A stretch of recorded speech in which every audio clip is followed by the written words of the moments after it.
Slaymaker for International Boxing News, and I'm joined by the WBA Super Featherweight champion, Leigh Wood. Leigh, how you doing today, mate?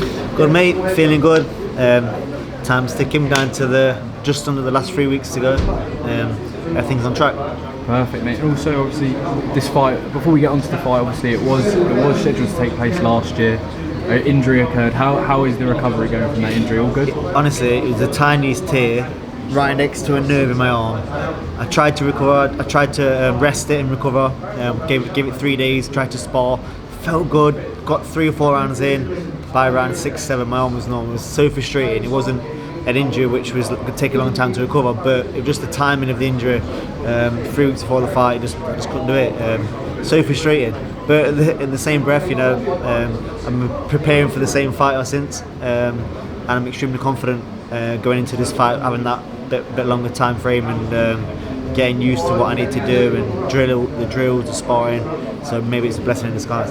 Perfect. And obviously, since that time as well, you've been elevated. You are the super champion as well. Obviously, a lot of boxing politics around that situation, but how relieved were you to get that news that you're elevated, or is it a bit of a bittersweet moment? Obviously, a lot of fighters, I imagine you'd prefer to win it in the ring, but is it a bit bittersweet? I imagine.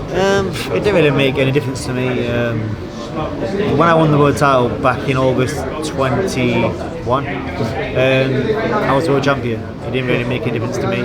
But a lot of the public, a lot of the fans, the ones that didn't understand the situation, maybe they was thinking, well, he's just a regular world champion, but they didn't look at the circumstances. By the time I've been elevated, it's 4 years since he boxed that weight, the super champion before me. And also, look at all divisions, we've got 2 champions and they're both active. That wasn't the case for me. So yeah, it was frustrating, but now it's sorted out. It helps moving forward, unification fights, going into bigger fights, everyone knowing that I am the sole champion in the featherweight division. No, definitely. And moving on, we've got a dance with the Devil on February 18th as well. Currently, a lot of talk about this fight. It's an absolute cracker. But why, outside of it being scheduled beforehand, why was Mauricio Lara the right person for your first defence of your super title as well? Well, first of all, dance with the devil. I'll let you decide who the devil is. Quite a catchy name for that, and the jury's split between the two, who they're picking. Why did I pick Mauricio Lara? At the time, I wanted the Warrington fight. The super situation wasn't sorted at the time, so didn't enable me to unify. He had a mandatory in Lopez, obviously since he's been beat. So I couldn't get Warrington, can't get Warrington. The next best thing is the person that beat him in Mauricio Lara. So yeah, stylistically I think it's a fight that suits me. My team thinks it's a style that suits me. It is a style that suits me.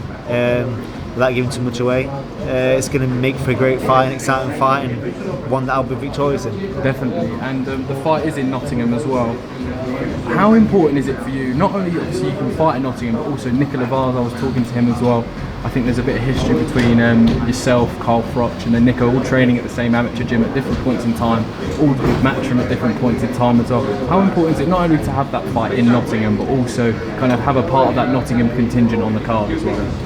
Yeah, for sure. I think being in your own city as champion is a massive advantage. I don't know if it's like football, home and away days, the crowd helps, but it picks me up.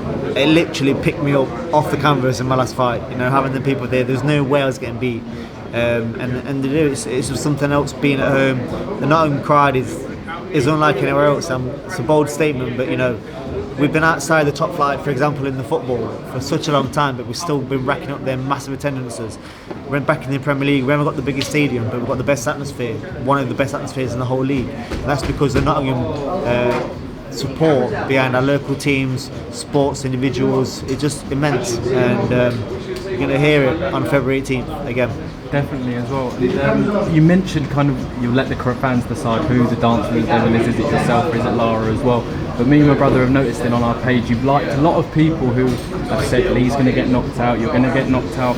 Do you use that as kind of added motivation going into that? I thrive on it. I thrive on it. There was tweets before the Zurkhan fight saying you're going to get your head used as a speedball. Mauricio Lara throws X amount of punches around. He holds the record for punches thrown. You're about to reduce him to, I reduced his output to pretty much nothing. The same with the Colin fight. How are you going to beat him? best amateur boxing Ireland's ever had. World amateur gold, 2-time Olympian, southpaw, skill set way beyond mine. How I'm going to beat him? And I beat him. The same with this fight, you know, he's a massive puncher, he's the only person to stop Warrington, he's a danger man. They can't see how yet, they can't wrap their head around how. All they can say is, oh, if Conlan put you down, imagine what he's going to do to you. We'll see, February 18th. Come dance with the devil. We definitely will, Lee. Thank you very much for your time today. Thank you, mate. Cheers. Thank you.